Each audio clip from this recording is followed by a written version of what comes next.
two households alike in dignity in fair Verona, where we lay our scene. William Shakespeare began what would become the world's most famous love story with these immortal words. But Romeo and Juliet is far more than just a tale of star-crossed lovers. It mirrors the politics, society and beliefs of Renaissance Italy and Elizabethan England. Written around 1595, Romeo and Juliet emerged during a fascinating historical moment. England was experiencing its golden age under Queen Elizabeth I, while Italy's city-states were in their Renaissance prime. Shakespeare drew from this rich cultural landscape, setting his play in Verona, a city known for its feuding noble families. The story wasn't original to Shakespeare. He adapted it from Arthur Brooke's 1562 poem, The Tragical History of Romeus and Juliet. However, what Shakespeare did with this source material would change literature forever. In Shakespeare's time, the theatre was both entertainment and social commentary.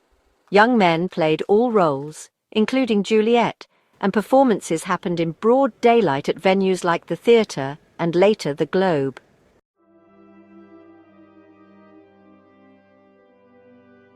Written during the height of the English Renaissance, Romeo and Juliet emerged in a period of relative peace and prosperity under Queen Elizabeth I. This era saw a growing middle class and merchant wealth, the rise of professional theatre companies, and ongoing religious tensions between Protestants and Catholics. It was a time marked by a strict social hierarchy and a patriarchal society. The play's setting in Verona reflects the power and influence of Italian Renaissance culture on England.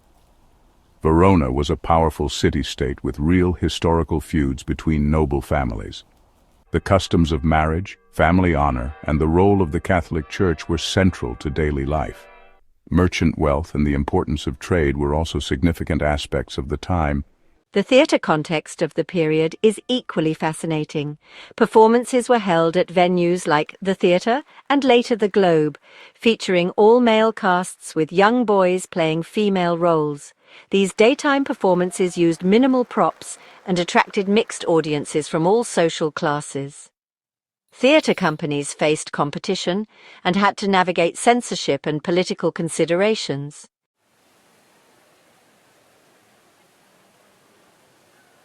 The Elizabethan theatre was a vibrant and dynamic world. It was a place where the boundaries between social classes blurred, and the power of storytelling took centre stage. Theatres were not just places of entertainment. They were arenas for social commentary and political discourse. The all-male casts, the open-air structures, and the enthusiastic, diverse audiences created a unique theatrical experience that has left a lasting legacy.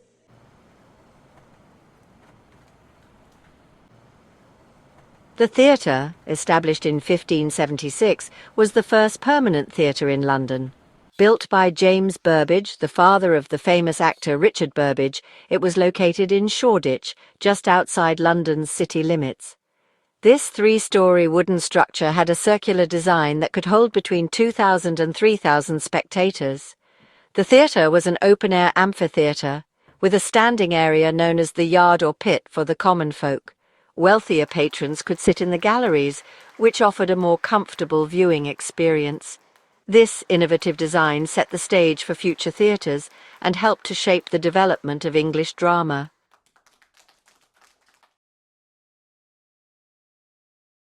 All-male casting was a defining feature of Elizabethan theatre. Female roles were played by boys aged 12 to 21. These young actors received extensive training from a very young age, often apprenticed to adult actors. They specialized in voice and movement training, mastering female mannerisms, higher vocal registers, and complex emotional expressions. They were also skilled in dance and music. This practice had practical implications, influencing Shakespeare's writing.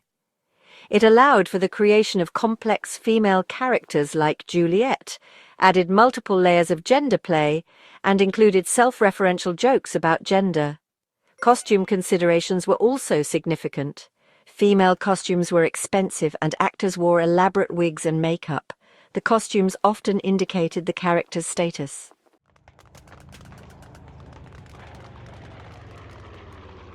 Daytime performances were the norm in Shakespeare's time. Shows began at 2 p.m. and ran for 2 to 3 hours. They were performed daily except during Lent, plague outbreaks, and religious holidays. The performances relied solely on natural lighting, with no artificial lighting effects. The time of day was indicated through dialogue, and there were seasonal challenges, such as limited light in winter and heat in summer. Weather interruptions were also common. Props and sets were minimal, with the language setting the scene. Basic furniture pieces like beds, thrones, tables, and benches were used. Symbolic props included swords, letters, and crowns. The stage also featured trapdoors and machinery, and an upper level for balcony scenes.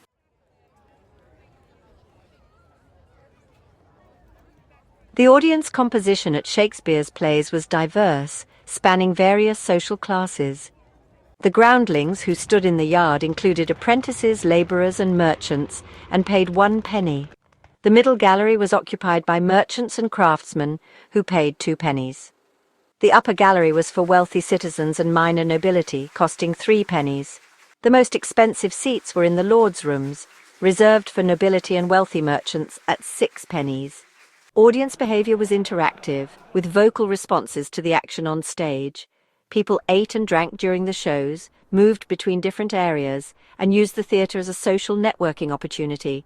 The audience was mixed in gender, making for a lively and dynamic atmosphere.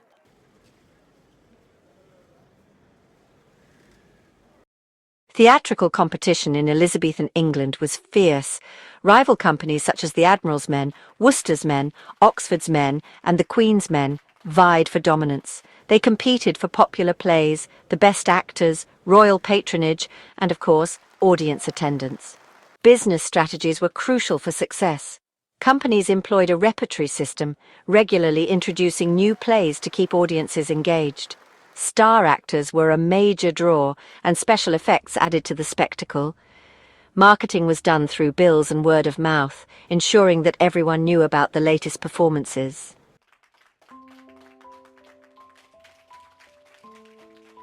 Censorship and politics played a significant role in the theatre.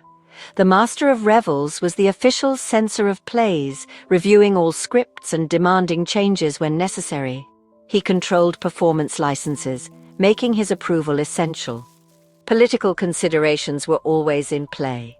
Religious references had to be carefully managed, contemporary political allusions were monitored, and the representation of nobility was restricted. Certain topics were completely banned, including current monarchs, religious controversy, recent political events, and state secrets. Writers often resorted to self-censorship, developing coded language and using historical or foreign settings to convey their messages. Allegorical representations and double meanings in dialogue allowed them to navigate these restrictions creatively.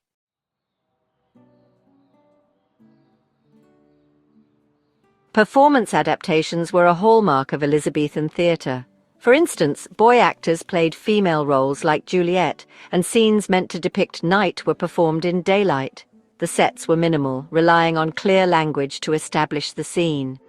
This theatrical context deeply influenced Shakespeare's writing and staging of Romeo and Juliet, affecting everything from the practical staging of the balcony scene to the way characters describe the time of day and location. Understanding this context helps modern readers and performers better appreciate the play's original presentation and remarkable adaptability to different theatrical conditions.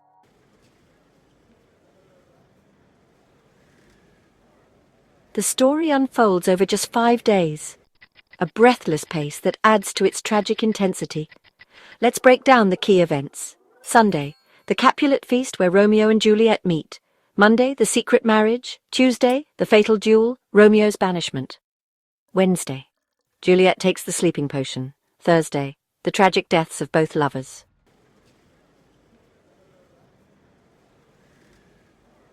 Let's examine our key players. Romeo. Often misunderstood as simply a lovesick teen, Romeo is a complex character struggling with masculinity and honor in a violent society.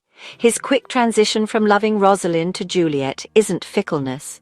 It's Shakespeare showing the difference between infatuation and true love. Juliet, perhaps Shakespeare's most revolutionary character. At 13, she shows more wisdom and courage than any adult in the play. Her famous balcony scene isn't just romantic, it's a rejection of patriarchal authority and arranged marriage.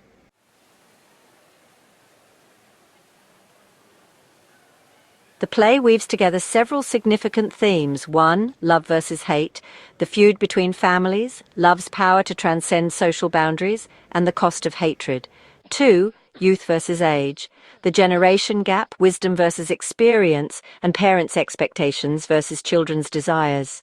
3. Fate versus free will, the famous star-crossed lovers, personal choice versus destiny, and the role of chance and timing.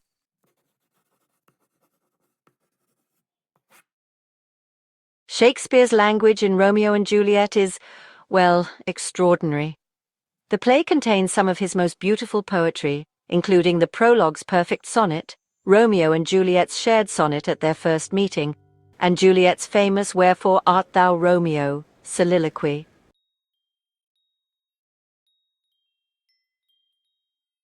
Through Romeo and Juliet, Shakespeare critiques several aspects of his society: arranged marriages, family honor, and blood feuds, the role of women class structure, and religious authority. The play wasn't just entertainment, it was a commentary on the social structures of Renaissance Italy and Elizabethan England.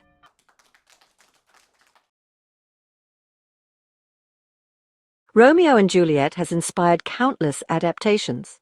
West Side Story from 1957, Zeffirelli's classic film from 1968, Baz Luhrmann's modern version in 1996, and various ballet, opera, and musical versions. There are even global adaptations from Bollywood to manga.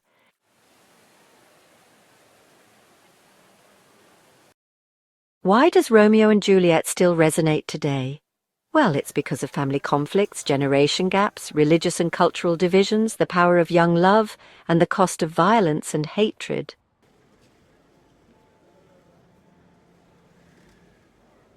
Over 400 years later, Romeo and Juliet remains powerful because it speaks to universal human experiences: love, hate, family, loyalty, and the tragic consequences of violence.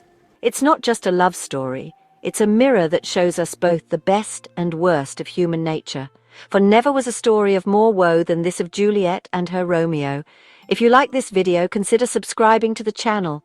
Thank you for watching.